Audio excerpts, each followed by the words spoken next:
It was originally going to be 15 bridges, which is from Albert Bridge to Tower Bridge. All the bridges we will see today are in Westminster or the city. So 9 bridges, that's probably about just under 2 miles of bridge span that has to cover. It's got something like 65,000 lights that do that. In many ways, it's marvellous that it's got done. It is the biggest public art project in the world. And it says a lot about, I think, London being a world city. Everybody talks about cities they love, and they talk about, you know, the food, the culture, the architecture, all those things. Nobody ever says, oh, and it's a city that I had a great drive in. Everybody talks about having a great walk in. This is Lambeth Bridge. It's a 1932 bridge, this. One of the ways, if you ever want to impress people about when bridges were built, is that if you count the number of arches, the fewer number of arches, the more modern the bridge is in general terms. So this is a 5-arch bridge. There's been a crossing at this point since the early 1800s, but it used to be a ferry, which is why this road here is called Horse Ferry Road. So horses and carts used to come up here, get on ferries and go across on that. Back in the 1860s, they decided to build a bridge here. They couldn't stop building bridges at that point. They were throwing them up all over the place. For a long time, this bridge was really underused, and it was a toll bridge, and it didn't raise much money in the way of tolls. So eventually they tore that down and built another, and then they built another in 1932. The detail on the actual illuminated bit that you can see underneath is predominantly red, and the detailing on the bridge as you go across is predominantly red, and that is to indicate the colour of the benches in the House of Lords. And when we get down to Westminster Bridge, the detailing is green, and that's because in the House of Commons, the benches are green. So there's a nod to that there. On the pillars that are either end, so the 4 pillars, or obelisks, I suppose, technically, there are pineapples on the top. That's supposed to be a nod to the fact that the first pineapples were raised over in Lambeth Palace. I don't think that's true, but it's like a lot of things. I'd quite like it to be true, so we're just... One thing, nothing to do with the bridges, but the building that's in front of me behind you is Thames House, and that's where MI5 live. They have their headquarters there. When the bridges were built, a borough takes over the whole of the span. That is an arrangement that happens in London. Westminster Bridge, 1862, this one was built. From my point of view, I think the green works a whole lot better than the red. And part of the reason why we walk along this side of the river, not least the fact that you have to go round Parliament as well because it's right on the river, is of course you get a view of this bridge all the way down here, so you get to see it in that way. We're all standing in front of the National COVID Monument. So St Thomas's is the other side of this wall, and I'm guessing that the NHS Trust that is responsible for St Thomas's owns this. They just did it one weekend, and then we're encouraging people who were in the hospital who'd lost relatives to sign inside the hearts that are there. When we came across Lambeth Bridge, we walked down and then through and under the bridge, and we're just about to go under the bridge and up and over Westminster. They seem to be like a permanent part of London, and indeed they are a permanent part of London now. But it was only in the 1960s that the walkway was opened up in that fashion and you went under the bridge. We're on the Thames Path, and we're on the Thames Path National Trail. The Thames Path National Trail, which runs from the source, which is up near Kemble, Cirencester Way, in the West Country, all the way down to what used to be the Thames Barrier, but now is the Woolwich Foot Tunnel, runs traditionally on the South Bank. So the South Bank is the bank that you've got access. It's only really in London that you can walk both sides of that. And it's only really since the 60s that it has been a route that you can walk all the way through in this fashion and not go up round streets and back to do that. We're going to hear about a lot of bridges that were built in the 1860s and the 1870s, because in the 1860s was when they narrowed the river. One of the things they did was they narrowed the embankment and built it up because quite literally they wanted it to go past the Houses of Parliament quicker because of the the stench and the amount of effluence that was in there. But also all this reclaimed land that they built up to narrow the Thames, this is where the sewers are, and this is where the Circle and the District line goes. They used the underneath part of that in a very, functional way, a functional way that was made us world leaders in both of those categories at that time. But again, as I say, what they then did was that they landscaped pretty much from here down to Blackfriars to have public gardens on there, and until around about the 1980s, you had access to these gardens 24 hours a day. A marvellous thing that they did, the Victorians at that time, and it's probably a serendipity thing. I don't think there was any conscious effort to do anything about it. They just suddenly had this amount of land, rather than speculate on it, they decided to turn it into gardens. You've got the Westminster Bridge, which the view, the aspect isn't as great from here. The next set of bridges that are lit up are the Hungerford bridges that are either side of the Charing Cross Railway Bridge, and they are a very simple white light that sort of bounces along, and you can sort of see it move in that way. Here's a bust of Joseph Bazalgette, the person who designed the whole sewer system that London still exists with today. As you've been coming down here, you've seen other bits from the new super sewer, the Thames Tideway project that's going to be come on stream, I think in 2028 it finishes, except you don't hear much about that because until very recently, with the cost of living increases, it was under budget and it was going to deliver ahead of schedule. So we never hear about projects that work like that, because who needs to hear about news about projects on time? So, but Bazalgette is your epitome of your mutton-chopped Victorian scientist who solved a huge load of problems. So basically what he did was he took the rivers that we have about 12 in London that are covered up, and they turned into sewers, open sewers really, because we used to just pump everything from houses into that sort of thing. He built a set of sewers which go underneath here, 3 on the north side and 2 on the south side. They don't run quite so close to the Thames on the south side, which is in itself a marvellous thing. But he built another 1,000+ miles of sewers that link into these 5 sewers in London on what they used to call a cut and cover basis. So they'd start with a tractor road, they'd dig it up, bung a pipe in it, cover it over, move to the next bit, dig it up, bung a pipe in it, and just connect them all in. And so this is going to sound like a very odd thing, but if you are ever offered the opportunity to go down into the London sewers, take it. They are like going into cathedrals, and pretty much they did their job really, really well, and they still function really well now. The only thing that's buggering them up now is fatbergs, the fat coming, where they have to go down and break these, because it's nothing to do with the actual infrastructure. The infrastructure is still working very well, and the population has increased immensely. I mean, it's been, and so we do need a new super sewer. But as we get down to Blackfriars, where we cross over again, that is going to be the biggest part of the new system. And we're going to get a new park which will jut out into the Thames a little bit from Thames there. But that is now going to be called Bazalgette Embankment. They're going to use part of his sewer work to run the new sewer through, only for a little bit. But they've just cut it in one place, waiting to put the new one sort of on it.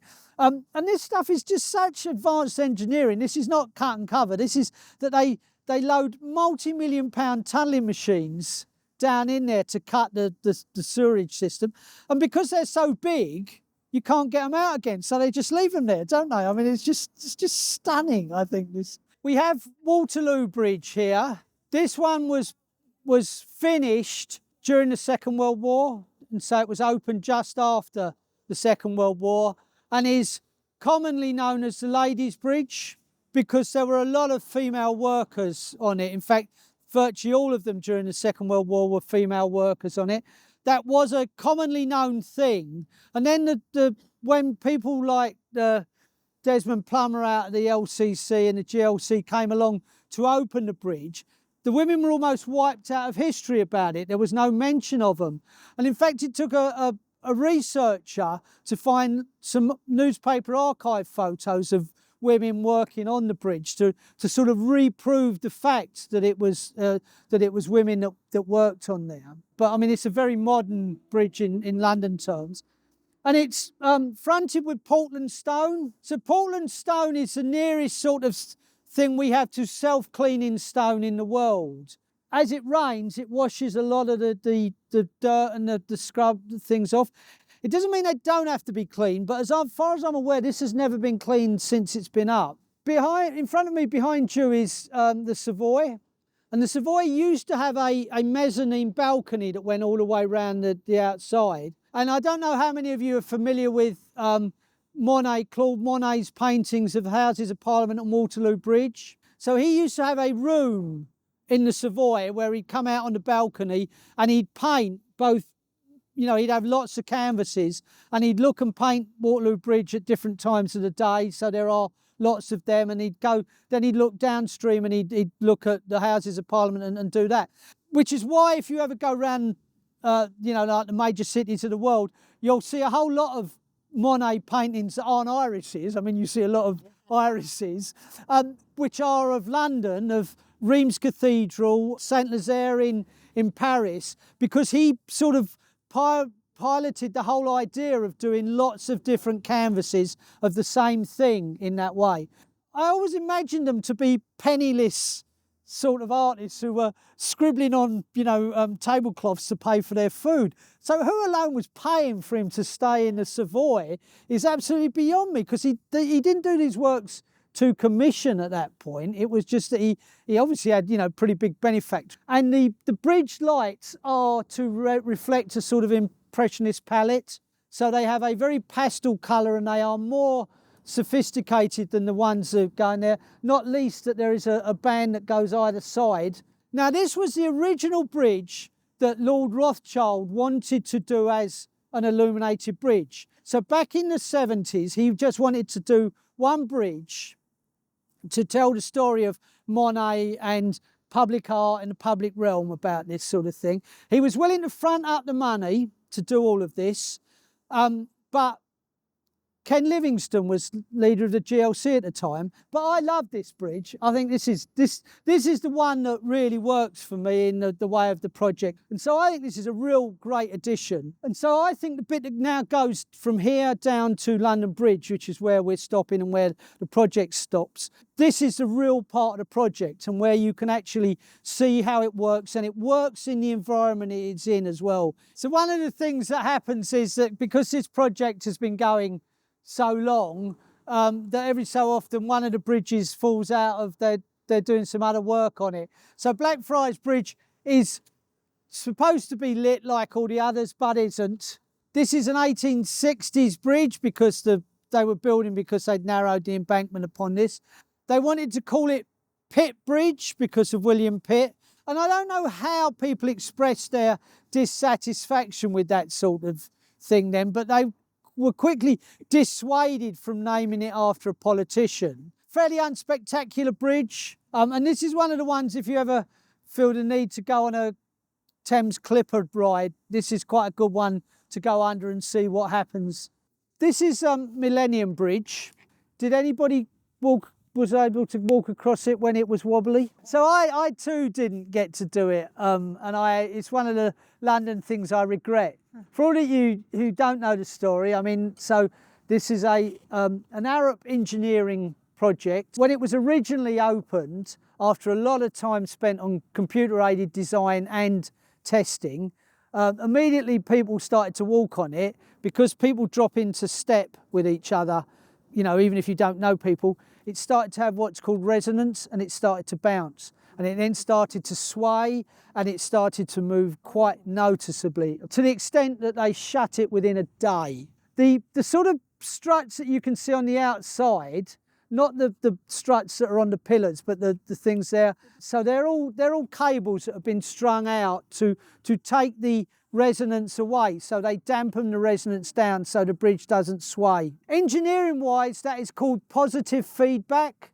So positive feedback isn't always good, people. So when it was originally thought through, it was called a blade of light. So they were going to have, as you can see it now, except the light wasn't going to move in pulses, but it was going to go just straight across that.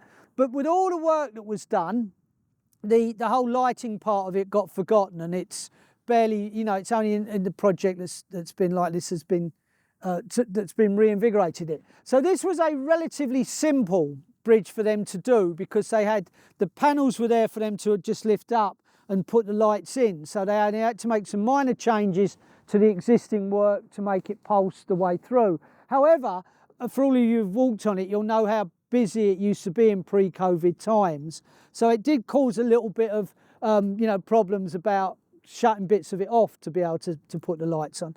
But this was the first one that the project did to show people what it could be like. And London Bridge is subject to a huge number of traditional rights. And the Lord Mayor has the rights to put banners and colours on whatever he wants on London Bridge. When we were clapping for carers, back when we cared about nurses, all the bridges were lit up blue, as indeed was the Shard, the top of the Shard, Charing Cross when you were doing it. A great many of the buildings down here also had blue on there. And it was one of the weirdest things because, I mean, this was at the time hardly anybody was travelling. And so there was me and a few joggers and some people that were working, you know, probably in some of the trading houses or the government in that sort of way. And yet all of this display was going on for the carers and nobody knew it happened. It was very zen. It was like, you know, do people really care if you can't come up and see it in that sort of way? That Southwark Bridge we have there, and that is the railway bridge there, Cannon Street Railway Bridge. Southwark Bridge has always been one of the most lightly used bridges in London. And that's because when you get over to the north side, there's virtually nowhere to go. You can't get to St Paul's or places, or well, you couldn't get there very easily before they put in things like the Ring of Steel and stuff like that. So as a result, if you ever know anybody who cycles and there's that, they all talk fondly about Southwark Bridge because it's one of the prime cycle routes that you can get across. And TfL love it because their buses run pretty much on time and schedule. But as a sort of result of that, it's a rather forgotten one. I mean, certainly people like the Kinks have never written a song about Southwark Bridge. So this is a fairly simple arch bridge, which again was built in the 1880s, I think, this one here. It's got fairly standard lighting system, but this was the one that they had to work out for the residential properties over there, that it didn't shine into their windows in any sort of way. Anybody that is familiar with this part of the river or over the other side, just, I mean, this never had any colour to it at all. This was just a functional working bridge in that fashion. It's become one of the ones that people are very fond about this. And it also helps that you get more foot traffic here. I mean, so Monday night is by far the lightest amount of foot traffic, but there's a couple of pubs, and when the summer comes along, there's, you know, like people outside, and there's a fair amount of interest in this one bridge. Bearing in mind the one you can see afterwards is London Bridge, which we'll talk about when we get down there a bit more. So this is the South London that people talk about, bear baiting and gambling, and the time when the Bishop of Winchester, because the Bishop of Winchester owned all of this land south of the river, was most of the prostitutes were run under his name. So that's why prostitutes in the Elizabethan times and later were called Winchester geese. So this was like the Wild West. I can barely imagine what it must have been like in Shakespeare's time, but it would have been interesting, I think, to have been around, except for the toothache, obviously, that everybody suffered from back then. This is London Bridge. There has been a bridge on this site for over 1,000 years. When the Romans came up from Kent, when they landed in Britain in the BC times, they forded the Thames at this point, or fairly near this point, and then moved to where the Walbrook comes into the Thames a bit further on. But so this was the fording point of this, and they built a couple of bridges, but they were sort of like fairly rudimentary. But so the first one was built in the 1100s. They were all wooden at that point, and they were always sort of like burning down or falling down because of the mud and everything like that. Back in medieval times, this bridge was much wider and had houses and shops on it. And again, I don't know how true this story is, but one of the reasons we think that we drive on the side of the road we drive on was because they used to have a one-way system on London Bridge, because it used to be so crowded to let carts and things like that go across. So that's on that basis. It's very famous throughout our history. Like, it's part of the reason why the Fire of London didn't spread across this side, because they were able to pull a couple of houses down and there was already, you know, a gap there anyhow. And so the Thames made itself a barrier. And except for Millennium Bridge, which is around 2000 that it was then, this is the most modern of our London bridges. And of course, it's the one that was sold and put in a pleasure park in Arizona in that way. And the guy's still insistent that he thought he was buying London Bridge and not Tower Bridge. Everybody thought he was buying on that basis. And because of it's the greyness of it and the way that the bridge is built, they were able to put the lights in, and they can go down, you know, in quite good, decent colours. And again, so this is a really good project, you know, part of the project. And you can sort of get aspects like this where you can see it, or you can see it up the other side, and there is a lot of hospitality and things like that. So people look at this a lot on this bridge, on this basis. And this is the one that I think he changes the colour tones more than any of the others on this. So in a way, I mean, it makes more sense to me for it to stop at this point rather than to go on to Tower Bridge, because it seems much more fitting with London's history to go with all of this. The other thing about this is, until 1790s, the nearest bridge that was to London Bridge was Kingston Bridge. So there were very, very few crossings bridge-wise on the Thames. A genuinely remarkable piece of history on that basis. We're going to go up these set of steps, and they're called Nancy's Steps. And they are from Nancy, the tart with a heart of gold, out of Oliver Twist. And they are called Nancy's Steps because the plaque used to say, or in fact might do, is about the fact that Nancy was murdered there. So we've got a fictional character in a fictional story who was murdered at this point. But in fact, in the Dickens book, she wasn't murdered there. Oliver Twist's brother was talking out loud about getting rid of Oliver Twist, and Sykes heard that, and Sykes was Nancy's boyfriend, you know, and he actually murdered her back at near Fagin's Den. So they've got a fictional character from a fictional novel, and they've got it wrong. And mostly they've got it wrong because when they filmed Oliver and the stage show that Lionel Bart wrote, to make it fit better, they just truncated that story into that. So don't trust what you can read about this sort of thing. So the arch that we've just walked up on, is part of the old bridge. So, you know, like that goes through there. And this bridge house used to be, it was the first station hotel ever. Thank you very much, everybody. Thank you.